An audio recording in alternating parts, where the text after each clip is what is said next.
আমি আকাশ। ঋতুর সাথে পারিবারিকভাবে আমার বিয়েটা হয়েছিল। বাসর রাতে ওর প্রথম প্রশ্ন ছিল কয়টা প্রেম করেছেন। আমি ওর মুখের দিকে অনেকক্ষণ ধরে তাকিয়েছিলাম। আবার বলছিল কয়টা প্রেম করেছেন। আমি বলছিলাম একটাও না।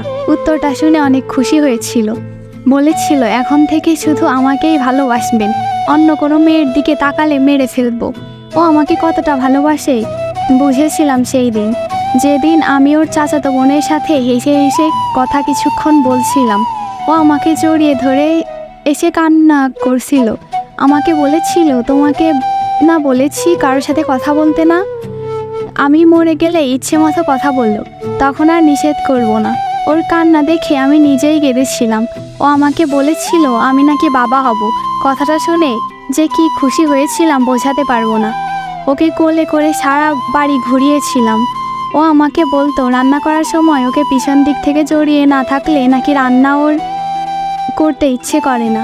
আমি ওর সব আবদার হাসি মুখে পূরণ করতাম। বড্ড ভালোবাসতাম ওকে, এখনও বাসি। ও আমাকে বলেছিল আমাকে জড়িয়ে ধরে না ঘুমালে ওর নাকি ঘুমই আসে না। সারা রাত জড়িয়ে ধরে থাকতো, তাই কোথাও রাতে থাকতাম না। যত রাতই হোক বাসায় আসতাম। ও যখন 6 মাসের অন্তঃসত্ত্বা তখন আমাকে বলেছিল আমাকে ছাড়া তোমার কেমন লাগবে গো। আমি ওর কথা উত্তর দিতে পারিনি, শুধু কেঁদেছিলাম। ও আমাকে প্রায় বলতো আমার যদি কিছু হয়ে যায় তুমি আবার আরেকটা বিয়ে করো না, যেন মরে গিয়েও তোমাকে অন্য কারো হতে দিব না। আমাকে ভুলে যেও না। ওর কথা শুনে কাঁদতাম। ঘুমানোর সময় আমাকে বলতো আমাকে ছাড়া ঘুমানোর চেষ্টা করো। বলা তো যায় না। আমি ওকে আরও জড়িয়ে শক্ত করে ধরতাম। একদিন ওর ব্যথা উঠল, সাথে সাথে ওকে হাসপাতালে নিয়ে গেলাম। ও আমাকে বলেছিল আমার যদি কিছু হয়ে যায় প্লিজ আমাকে ভুলে যেও না, বড্ড ভালোবাসি তোমাকে। কথাটা শুনে কান্না ধরে রাখতে পারিনি। ওকে বলেছিলাম কিছু হবে না তোমার, আমি আছি তো, কিছু হতে দিব না। ও আমাকে বলেছিল শেষবারের মতো একবার বুকে নিবে। কথাটা বলেই হাউ মাউ করে কেঁদে দিয়েছিল। আমিও কান্না ধরে রাখতে পারিনি।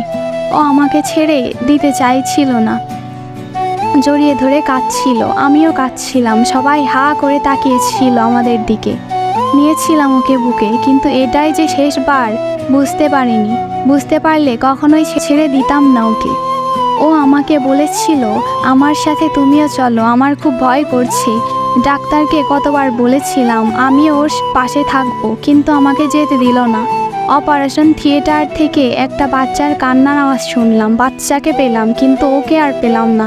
পাগলের মতো ওর কাছে গেলাম, দেখলাম সাদা কাপড় দিয়ে ওকে ঢেকে রাখছে। কাপড়টা সরাতেই অজ্ঞান হয়ে গেছিলাম। জ্ঞান ফেরার পর দেখলাম ওকে খাটলিতে শুয়ে রাখছে। ওর কাছে গেলাম, বলেছিলাম এই কই যাও আমাকে ছেড়ে, আমার রাতে ঘুম হয় না তোমাকে ছাড়া, জানো না? তোমাকে না জড়িয়ে ধরে ঘুমালে আমার ঘুম হয় না, তুমি জানো না? কেন চলে যাচ্ছ? এই ওঠো, অনেক তো ঘুমালে, আর কত ঘুমাবে? আমার কথা মনে পড়েনি? এই তুমি না বলেছিলে আমার চোখের জল তুমি সহ্য করতে পারো না? এই দেখো আমি কাঁদছি। এই উঠো প্লিজ উঠো। ও শুনলই না আমার কথা, ঘুমিয়ে থাকলো। ওকে যখন নিয়ে যাচ্ছিল আমি পাগলের মতো আচরণ করছিলাম, তবুও ও উঠল না, চলে গেল। ও আমাকে বলতো যেদিন হারিয়ে যাব সেই দিন বুঝবে কতটা ভালোবাসি তোমাকে। চলে গেল, হারিয়ে গেল। 10 বছর ধরে তার স্মৃতি বুকে নিয়ে বেঁচে আছি। ছোট্ট মেয়ে বুঝতে শিখেছে। আমাকে বলে আপু আম্মুর জন্য আর কেঁদো না, তোমাকে আর কাঁদতে দিব না বলে চোখের পানি মুছে দেয়। আবার চোখ জলে ভরে ওঠে, আবার মুছে দেয়।